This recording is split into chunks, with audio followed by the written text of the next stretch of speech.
মধ্যপ্রাচ্যে যুদ্ধ পরিস্থিতির প্রভাবে জ্বালানি তেলের সংকট বা দাম বাড়তে পারে এমন আশঙ্কায় রাজধানীর বিভিন্ন পেট্রোল পাম্পে তেল নিতে ভিড় করছেন অনেকে, যেমনটা জানাচ্ছিলাম। এ বিষয়ে আরো জানাতে সরাসরি যুক্ত হচ্ছেন সহকর্মী আরিফুল ইসলাম। আরিফ, পেট্রোল পাম্পে দীর্ঘ লাইনে থাকা ক্রেতাদের সাথে নিশ্চয়ই আপনি কথা বলেছেন, তারা কি বলছেন, তাদের প্রতিক্রিয়া সম্পর্কে একটু জানতে চাই। তানিয়া, প্রতিক্রিয়া যদি বলতে হয় তাহলে ইফতারটা তেল গ্রাহক যারা তেল ক্রয় করতে এসেছেন তারা কিন্তু ইফতারটা এই পাম্পগুলোতেই ইফতার করেছেন। একমাত্র 2 লিটার যে সর্বোচ্চ 2 লিটার নেওয়া যাবে বাইক চালকদের, সেটা যে নির্ধারণ করা হয়েছে সেই প্রেক্ষিতে কিন্তু তারা অপেক্ষা করছিল। কিন্তু সবশেষ পরিশেষে বলা যায় যে এই বিমানবন্দর যে পাম্পটাতে আছে আমি, তেলের পাম্পটাতে, সেখানে কিন্তু তেল নেই বা সেই ধরনের কথাই কিন্তু বলেছেন এখানকার যিনি কর্তৃপক্ষ বা ম্যানেজার। আর সেক্ষেত্রে তারা এইখানকার যারা তেলের জন্য এসেছেন তারা কিন্তু প্রায় বলা যায় যে 5 ঘন্টা, কেউ দুপুর 2টার সময় এসেছেন, এখানে বসে আছেন, এখনও তারা এখানে অপেক্ষা করছেন। কিন্তু ম্যানেজার বলেছেন যে তেল নাই। তারপরেও যেহেতু আসলে এখানে শুধু মোটরসাইকেল না, আরও যে যানবাহনগুলো আছে বা ব্যক্তিগত গাড়িগুলো আছে, সেই গাড়িগুলো কিন্তু এখানে আমরা দেখতে পাচ্ছি যে দীর্ঘ লাইন, দীর্ঘ সারি করে রাস্তার উপরে অপেক্ষা করছে।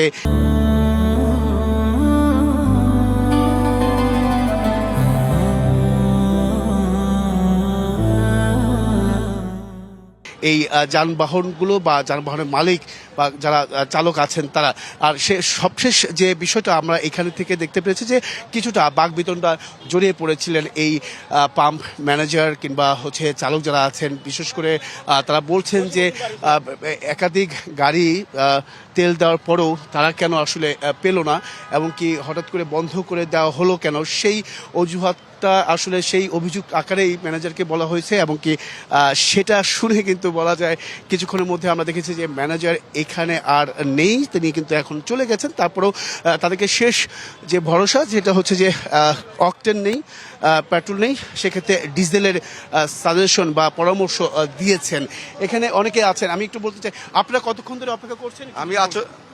বেশি না, 6 ঘন্টা। আমি দুপুরে একবার আসছিলাম, তখন বললো তেল নাই। পরে যখন চলে গেছে, আমার বাসা এয়ারপোর্ট সংলগ্ন, ওখানে যাওয়ার পরে আমার এক ছোট ভাই আমার ফোন দিচ্ছে যে তেল দিচ্ছে।